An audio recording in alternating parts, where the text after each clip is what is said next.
Good morning students. हमेशा की तरह आज भी हम आपके सामने एक नए टॉपिक के साथ आए हैं आपके सामने। इससे पहले वाली वीडियो में हम लोगों ने डिस्कस किया था what is the economic norm in India and which factor influence the business and industry of India at micro level, and these are the 6 important factor which affect the business and industry of India. After discussing of this topic, we're discussing the future of Indian economy at the time of independence, यानी independence के time India की economy के कौन कौन से features है जिसको हम लोगों ने स्टडी करने के बाद ये जाना कि भारत की ज़्यादातर जो जनसंख्या है, पॉपुलेशन है, वो एग्रीकल्चर में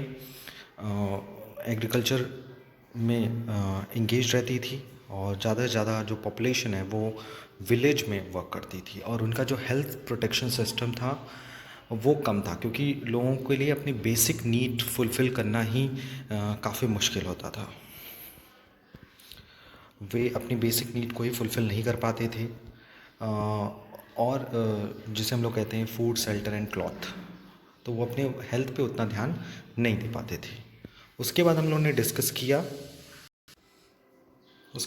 डिस्कस किया था कि गवर्नमेंट ने अपनी इकनॉमी को सुधारने के लिए कौन कौन से स्टेप्स उठाए और वो स्टेप्स काफ़ी सीमा तक कह सकते हैं कि वो सारी कमियों को दूर करने में सही साबित हुआ।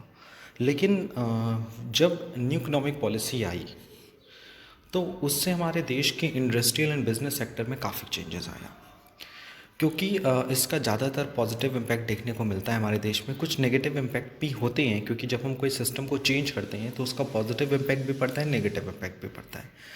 बट जो न्यू इकोनॉमिक पॉलिसी 1991 आई वो इंडिया के लिए एक इम्पॉर्टेंट स्टेप बन के आया इंडिया के लिए। और आज हम लोग यही डिस्कस करेंगे कि economic policy 1991 new economic policy जब इंडिया में इम्प्लीमेंट हुई तो उसके पहले और बाद में क्या फ़र्क देखने को मिला है।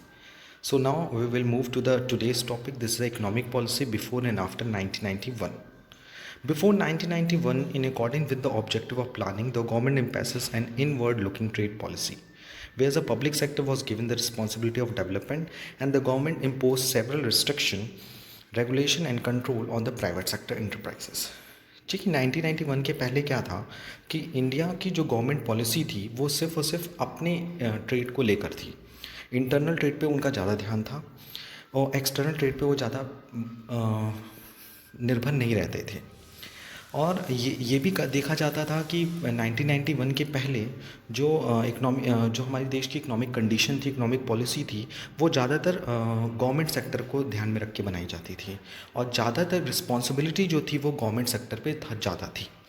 जो पब्लिक सेक्टर्स थे वो ज़्यादा, उनको काम करने के लिए ज़्यादा फ्रीडम मिली हुई थी और जो प्राइवेट सेक्टर्स थे उनको काम करने के लिए काफ़ी रिस्ट्रिक्शन लगी थी, जिससे पब्लिक सेक्टर पे ज़्यादा बर्डन आ गया था। और आपको तो वैसे ही पता है कि सरकारी जो काम होते हैं, जो गवर्नमेंट सेक्टर पे इतना ऑलरेडी बर्डन होता है देश का कि वो अपने काम को उतने ढंग से इम्प्लीमेंट नहीं कर पाते हैं, उतने अच्छे ढंग से फुलफ़िल नहीं कर पाते हैं। There was 1991 the economic faced a serious economic crisis in the form of the following problem. तो 1991 में इंडिया के सामने एक बहुत बड़ी प्रॉब्लम आ गई क्योंकि ज़्यादातर जो विकास था वो सरकारों के पास ज़्यादा था विकास का काम। तो जब हम पूरे देश को लेके चल रहे हैं और सिर्फ पार्टिसिपेशन सिर्फ सरकार के कंधों पे रखा जाए कि सिर्फ देश का विकास सिर्फ सरकार ही कर सकती है, पब्लिक सेक्टर ही कर सकता है, तो ये कहना अनुचित नहीं होगा कि ये सिर्फ और सिर्फ एक मार्गी विकास हो रहा था। क्योंकि देश का विकास तब तक संभव नहीं है जब पब्लिक सेक्टर के साथ साथ प्राइवेट सेक्टर भी देश के विकास में अपना योगदान ना दे। तो 1991 में इंडिया के सामने 3 सबसे मेजर प्रॉब्लम आई। सबसे पहला आया हाई गवर्नमेंट डेफिसिट, यानी गवर्नमेंट के पास ज़्यादा से ज़्यादा घाटा होने लगा।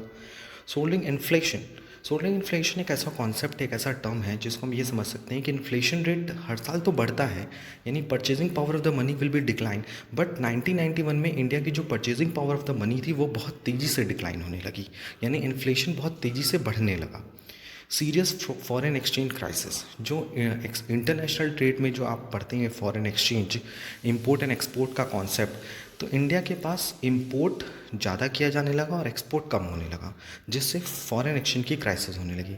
इंडिया का जो बैलेंस ऑफ ट्रेड था वो काफ़ी ज़्यादा नेगेटिव होने लगा and this led to the change in economic policy. और यहीं से जन्म हुआ कि हमारे इकोनॉमिक पॉलिसी में चेंजेस आना चाहिए।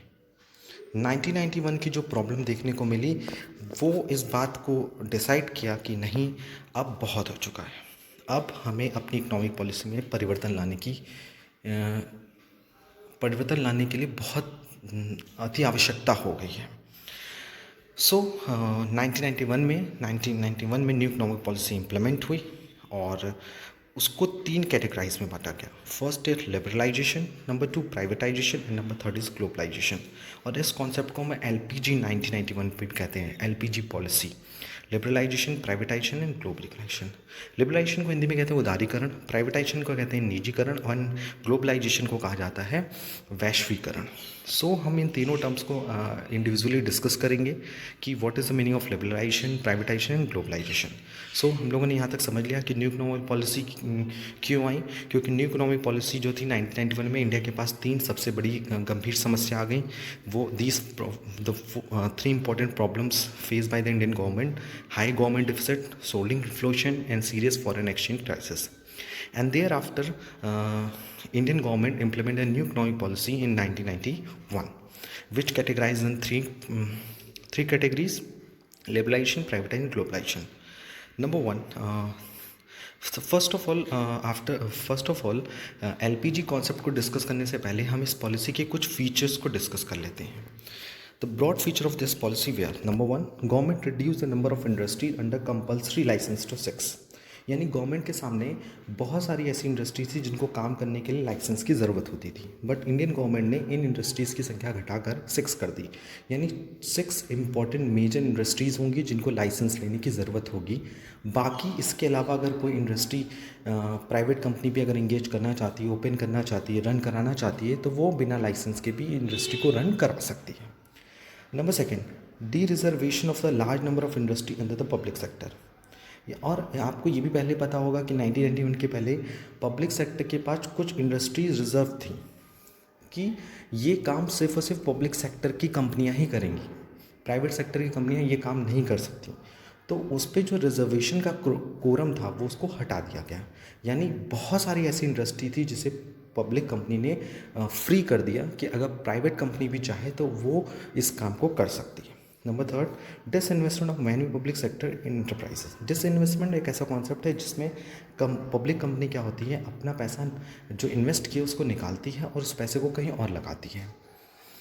Number 4, increase in the share of foreign equity participation in FDI up to 100%। And 1991 पे एफडीआई फॉरेन डायरेक्ट इन्वेस्टमेंट का कॉन्सेप्ट आया कि अगर कोई फॉरेन कंपनी चाहे तो वो इंडियन की कंपनी में 100% तक का योगदान दे सकती है। Number 5, automatic permission granted for technology agreement with foreign companies. और फॉरेन कंपनीज को भी टेक्नोलॉजी एग्रीमेंट के साथ परमिशन मिल गई। FIBP was set up to promote foreign investment in India. और एक स्पेशली बोर्ड बनाया गया, foreign investment promotion board. Foreign investment promotion board बनाया गया जो इस बात को प्रमोट करे कि इंडिया में ज़्यादा से ज़्यादा फॉरेन इन्वेस्टमेंट हो। तो ये 6 बेसिक फीचर हैं एलपीजी कॉन्सेप्ट के। आई होप ये 6 के 6 फीचर आपको समझ में आए होंगे। Now we will move the LPG concept. What is liberalization, privatization and globalization? The first one is liberalization. नाम से ही समझ आया, लिबरल यानी किसी चीज़ में उदार होना, यानी जो रिस्ट्रिक्शंस हैं, जो सीमाएं हैं, जो रूल्स एंड रेगुलेशन है उसको ख़त्म करना। What is the meaning of liberalization? Liberalization means freedom of business and industry from the unnecessary control and restriction of the government, particularly licensing quotas. यानी लिबरलाइजेशन के थ्रू गवर्नमेंट ने क्या किया, business and industry को, कोई specific business and industry को कई unnecessary control and restriction से फ्री कर दिया, जिसमें सबसे इंपॉर्टेंट था लाइसेंस एंड कोटा। यानी लाइसेंस मतलब किसी काम को करने के लिए प्राइवेट कंपनीज को लाइसेंस लेना पड़ता था, अब वो लाइसेंस का जो कंपल्सन था वो हटा दिया गया। और कोटास यानी ये काम सिर्फ और सिर्फ पब्लिक कंपनियाँ ही करेंगी, इस तरह की रिस्ट्रिक्शन को भी हटा दिया गया। The reforms introduce under liberalisation were, कौन कौन से रिफॉर्म्स आए लिबरलाइजेशन में? First one is abolisation licence the most of the industry, licence system को हटा दिया गया। Freedom in deciding the scale of business, यानी स्केल ऑफ बिजनेस मीडियम है, लार्ज है, स्मॉल है, इस तरह का डिसाइड करना भी जो डिसाइड पब्लिक कंपनी करती था वो हटा दिया गया।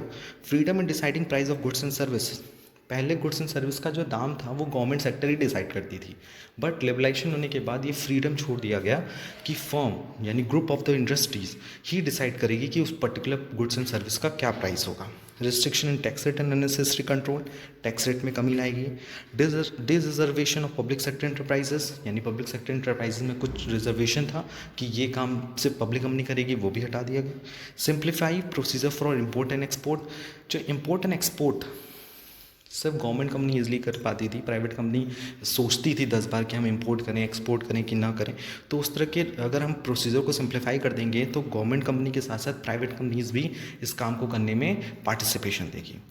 यानी अगर हम कहें कि एक इंसान दो पैरों पे चलता है, वैसे हमारे देश की जो इंडस्ट्री है वो दो पैरों पे चलती है, एक पब्लिक सेक्टर एक प्राइवेट सेक्टर है।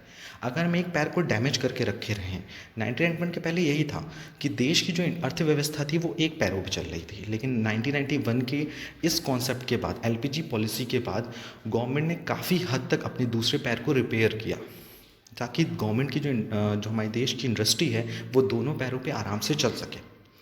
तो इस तरह से आप टोटल 8 पॉइंट्स आप देख रहे होंगे, जिसमें 8 पॉइंट भी एक इंपॉर्टेंट है, removal of restriction on the movement of goods and services. कुछ गुड्स एंड सर्विस ऐसे थी जिनका इंपोर्ट एंड एक्सपोर्ट करने पर रिस्ट्रिक्शन था, तो गवर्नमेंट ने उस तरह के गुड्स एंड सर्विसेज पे रिस्ट्रिक्शन भी हटा दी गई जो नेसेसरी थे, जिनके मूवमेंट पे देश को कोई दिक्कत नहीं आ सकती थी, उनको कम कर दिया गया। तो यहाँ पर उन्होंने एक दरवाज़ा खोला, कह सकते हैं एक डोर ओपन किया और इनवाइट किया प्राइवेट कंपनी को कि आइए आप भी बिजनेस कर सकते हैं, आप भी हमारे साथ कंधे से कंधा मिला के देश की अर्थव्यवस्था के विकास के लिए अपना योगदान दे सकते हैं। उसके बाद दूसरा टर्म आता है प्राइवेटाइजेशन। प्राइवेटाइजेशन का मतलब होता है निजीकरण। निजीकरण मतलब पब्लिक सेक्टर के रोल को कुछ इंडस्ट्रीज़ में कम करके वहाँ प्राइवेट कंपनीज़ को बुलाना कि please come and you handle this company and industry, क्योंकि कुछ कंपनीज ऐसी हैं जो पब्लिक कंपनी अच्छी ढंग से ऑपरेट नहीं कर पा रही थी।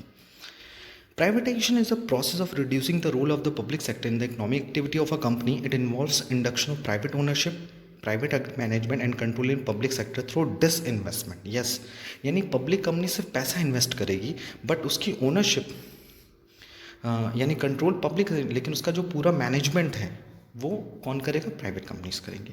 Dish investment refers to the process of sale of public sector enterprises to private sector और dilution of government ownership beyond 50% public enterprises. यानी कि पब्लिक कंपनीज में 51% तक का जो इन्वेस्टमेंट होगा वो पब्लिक कंपनी का होगा और बाकी 49% का इन्वेस्टमेंट जो है वो प्राइवेट कंपनीज का होगा। यानी वो कंपनी की ओनरशिप जो है वो पब्लिक कंपनी के पास ही रहेगी, लेकिन मैनेजमेंट में पार्टिसिपेशन भी किसका रहेगा? यानी कि पब्लिक कंपनी को कम से कम इन्वेस्ट करना पड़ेगा, प्राइवेट कंपनी को 49% इन्वेस्ट करना पड़ेगा।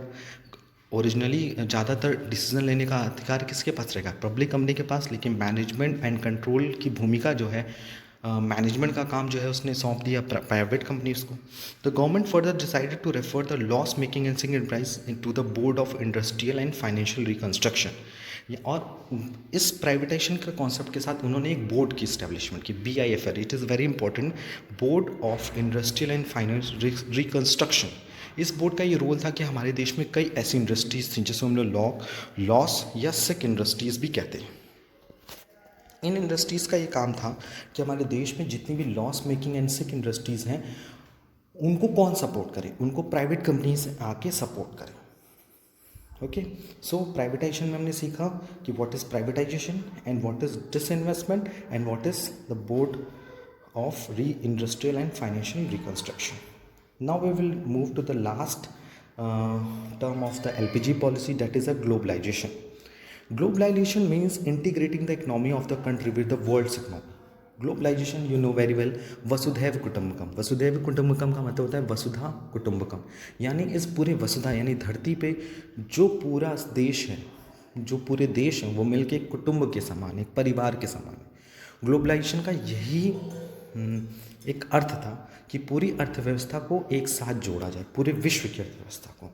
Globalisation integrating the economy of the country within the world's economy, यानी हमारे देश की अर्थव्यवस्था को पूरे अन्य देश की अर्थव्यवस्थाओं के साथ जोड़ना। It is a process of increasing economic integration and growing economic interdependence, यानी एक कंपनी दूसरे पे डिपेंड रहेगी, एक देश की अर्थव्यवस्था दूसरे अर्थव्यवस्था किसी और के साथ, ताकि इससे मेलजोल बढ़ेगा और इम्पोर्ट एक्सपोर्ट करने में भी आसानी रहेगी, और हर देश दूसरे देश की कमियों को समझेगा और अपनी कमियों से दूसरों से सहायता लेगा और दूसरों की कमी को अपने के थ्रू पूरा करेगा। The reform introduce under globalisation were, number 1, abolisation of licensing of import, यानी इम्पोर्ट करने के लिए जो कुछ रिस्ट्रिक्शन लगे थे उसको ख़त्म कर दिया गया। Removal of tariff restriction, quantitative restriction, कुछ टैरिफ पे मिलने लगे, कुछ डिडक्शंस मिलने लगे, रिस्ट्रिक्शन पे कुछ कमियां लगी। टैरिफ, जैसे हम लोग टैरिफ कार्ड भराते हैं, you know very well, tariff का मतलब यहाँ पर आप इससे अंदाज़ा लगा सकते हैं कि टैरिफ मीन्स कि जब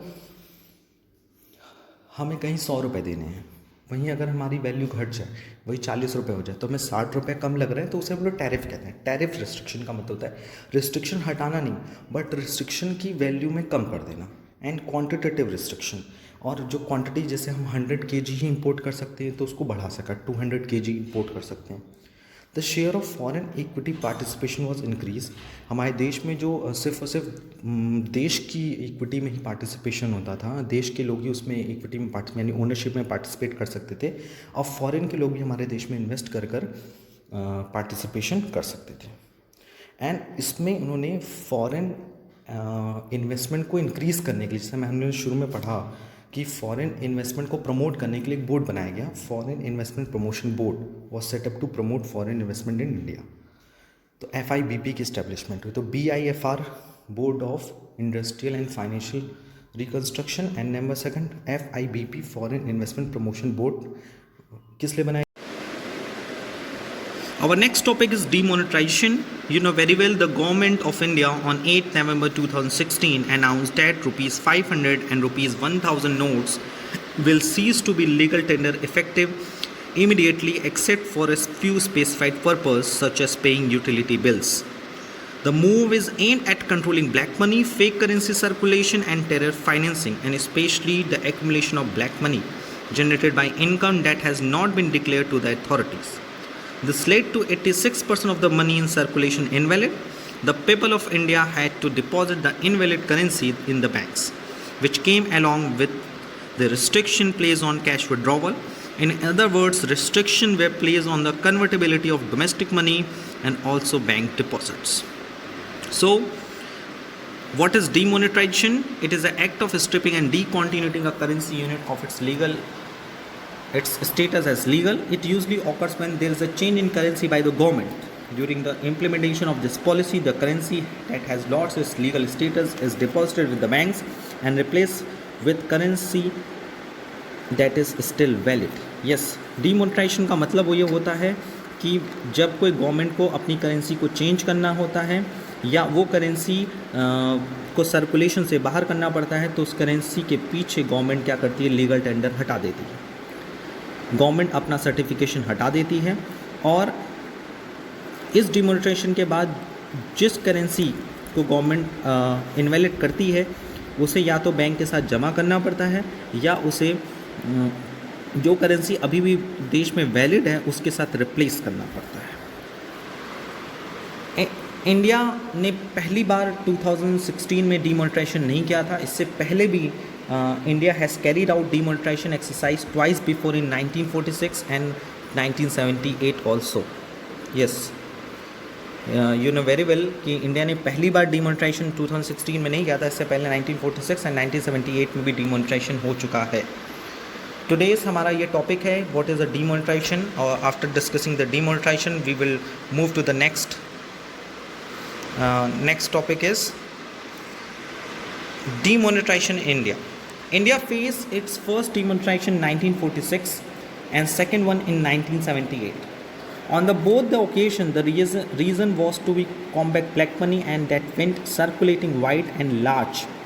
On 8 November 2016, India witnessed its third phase of demonetization, wherein Prime Minister Narendra Modi banned 500 and 1000 currency notes with immediate effect. With banning of 500 and 1000 notes, the current country moved one step towards digitalization. In the age where almost every person uses a mobile phone, the concept of online wallets come out to be very successful.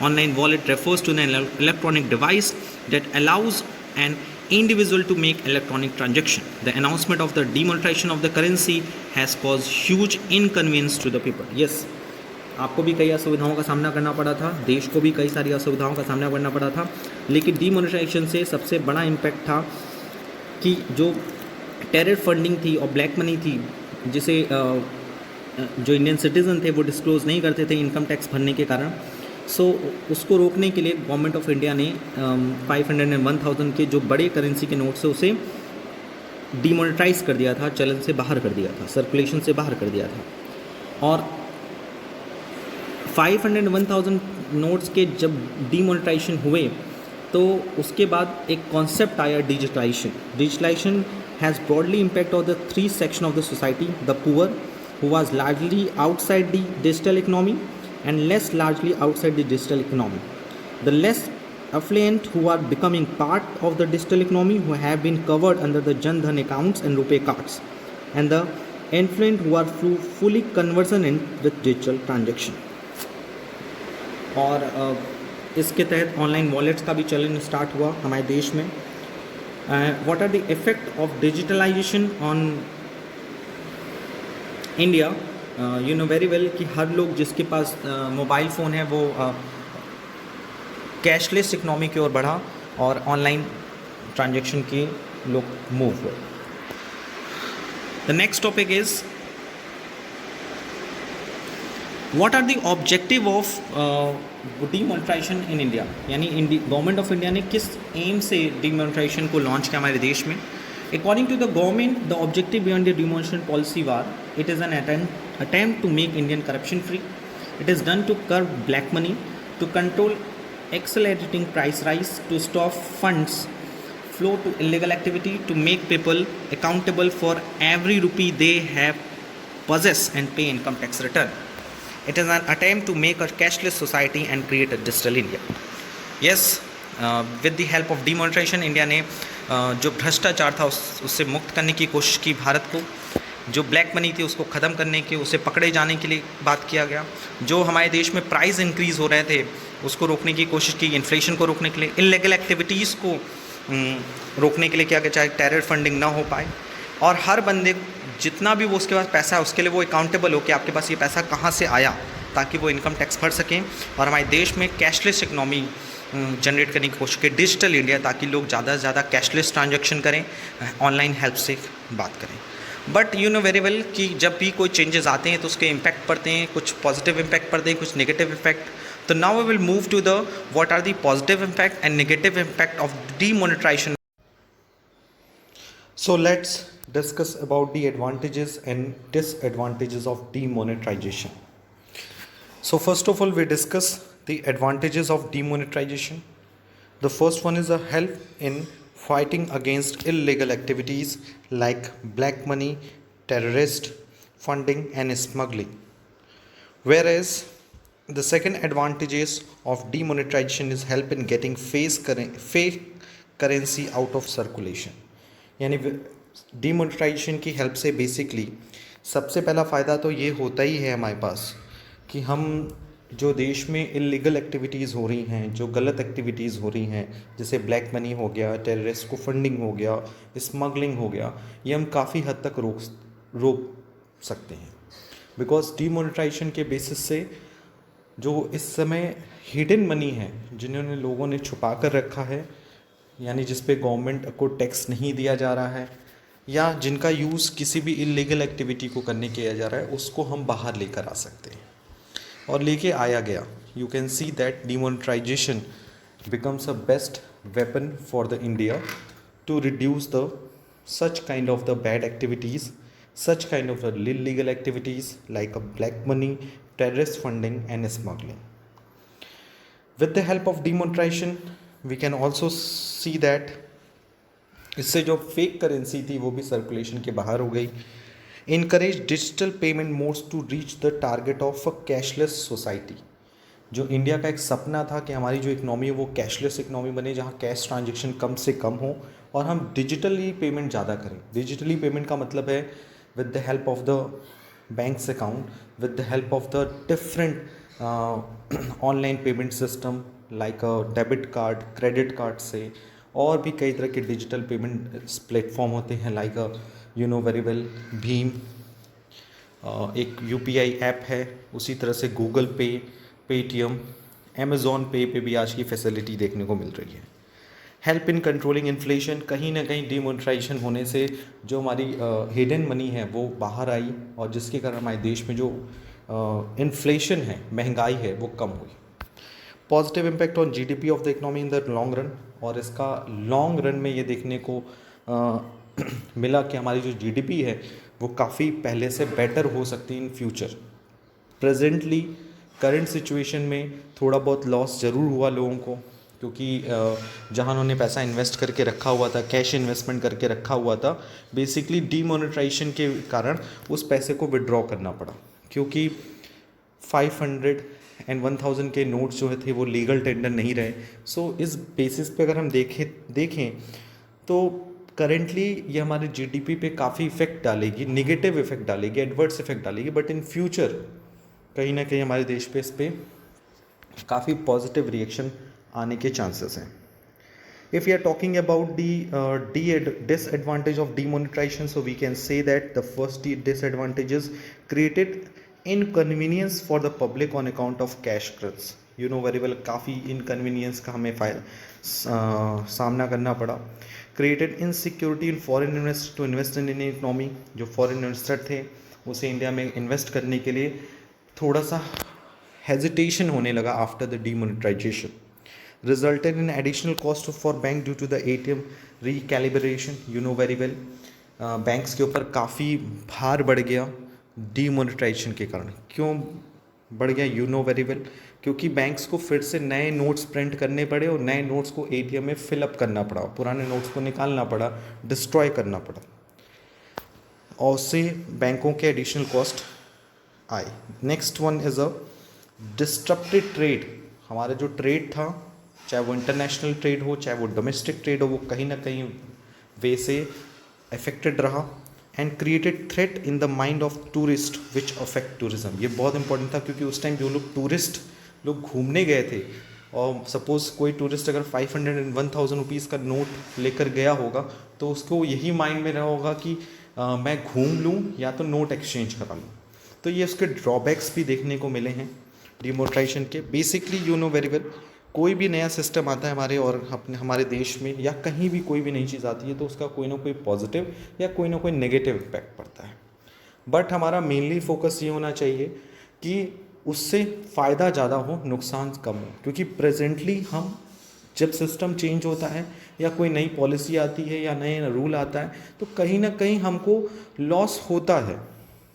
Okay, कहीं ना कहीं हम कुछ drawbacks या कुछ disadvantages face करते हैं, but in future हमें बी पॉजिटिव रहकर इस बात पे ज़्यादा फोकस करना चाहिए कि उससे जो एडवांटेजेस हों वो इतने ज़्यादा हों, इतने नंबर ऑफ क्वांटिटी में इतने ज़्यादा हों, वॉल्यूम्स में ज़्यादा हों, कि जितने भी हमें ड्रॉबैक्स हुए हैं वो सारे ड्रॉबैक्स कम पड़ जाएं और हमें एडवांटेजेस मिले। जिस तरह से यहाँ पे पॉइंट नंबर 5 लिखा है, positive impact on GDP of the economy in the long run, यानी जीडीपी पे पॉजिटिव इम्पैक्ट पड़े लॉन्ग रन में। लॉन्ग रन मतलब प्रेजेंटली हो सकता है उसका कोई नेगेटिव इम्पैक्ट देखने को मिले, बट इन फ्यूचर हो सकता है उससे हमें ज़्यादा से ज़्यादा प्रॉफिट या ज़्यादा से ज़्यादा एडवांटेजेस या जीडीपी पे पॉजिटिव इम्पैक्ट देखने को मिले। बट डीमोनेटाइजेशन के बाद यू नो वेरी वेल, हमारी कंट्री में बहुत तरह की चेंजेस आए, इकोनॉमिक चेंजेस, जैसे लाइक जीएसटी इम्प्लीमेंट हुआ, उसका भी प्रेजेंटली इफेक्ट थोड़ा नेगेटिव ही रहा। उसके बाद कोविड-19 की सिचुएशन के कारण पूरे बिजनेस इफेक्टेड हो गए, बिजनेस बंद हो गए, और जो बिज़नेस 3-4 महीने का क्लोजेस सहन करने के लिए तैयार थे वो तो फिर से रन हो गए हैं। Almost you can see that कि इस समय प्रेजेंट सिचुएशन ऐसी है कि कुछ बिज़नेस फिर से स्टैंड हो रहे हैं, बट वो बिजनेसेस जो 4-5 महीने का क्लोजनेस नहीं बर्दाश्त कर पाए, नाउ वो बंद हो गए हैं, लोगों का एम्प्लॉयमेंट ख़त्म हो गया है। Okay, so these are the summary of the advantages and disadvantages of the demonetization. So we can conclude that demonetization has both advantages and disadvantages. Demonetization alone cannot fight parallel economy and eliminate black money. Several other supportive measures are required by the government to change the economy for good. Moreover, it is critical to emphasize that demonetization was a unique event and hence drawing inferences based on theory, armchair analysis, or even short-term data could lead to misleading conclusions. Serious research need to be done extremely carefully and is not reasonably long-term data must be considered before reaching any conclusion about the unprecedented policies events such as demonetization. This becomes even more important when there are other related moving parts such as goods and service tax, cleanup of the banking system, real estate sector reform, and other going on at the same time. So at the moment it is better to wait a bit longer till complete analysis of demonetization effect is done to reach the correct conclusion. Okay, so I hope today we cleared all the topics very easily. Apart from this, if you have any kind of suggestion or doubt regarding this video, please ask me in the online classes as well in the WhatsApp group. आज के लिए इतना ही. Thank you. Thanks a lot.